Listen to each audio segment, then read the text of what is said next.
यादव जी की बेटी सपनों में आती है, कल्लू जी ने स्टेज पे गाया। ठीक है।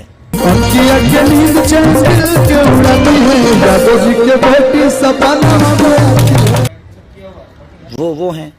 देखिए, भोजपुरी इंडस्ट्री में मुझे छोड़ के कोई कुछ भी गंदा, कितना भी गंदा कर दे, कोई बोलने नहीं आता है। ये आप सबको भी पता है कि मैं अगर अच्छा भी करता हूं तो उसको बुरा बनाने के लिए पूरी भोजपुरी इंडस्ट्री के कलाकार बंधु लोग लग जाते हैं कि इसको कैसे बुरा कर दिया जाए, इसकी अच्छी चीज़ों को भी बुरा कर दिया जाए।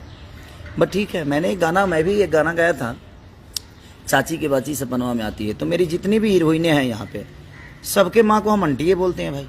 तो मैं उस पॉइंट ऑफ व्यू से उस गाने को गाया था कि जितनी भी हमारी हीरोइनें हैं भाई, सबके माँ को तो हम आंटी ही बोलते हैं। कैसी है आंटी? और आंटी का मतलब चाची होता है। लेकिन आप सबको बुरा लगा तो मैंने गाना को प्राइवेट कर दिया। लेकिन किसी जाति विशेष पे, आप कोई भी कलाकार हो, किसी जाति विशेष पे हाँ आदमी गाता है कि जादू जी के दही, तो बाबू साहब के ये, तो दुनिया के ये, तो उसकी तारीफ में आदमी कुछ गाता है, चलता है। लेकिन किसी के सम्मान, घर की इज्जत को आप सरेआम मंच से बोल रहे हैं, तो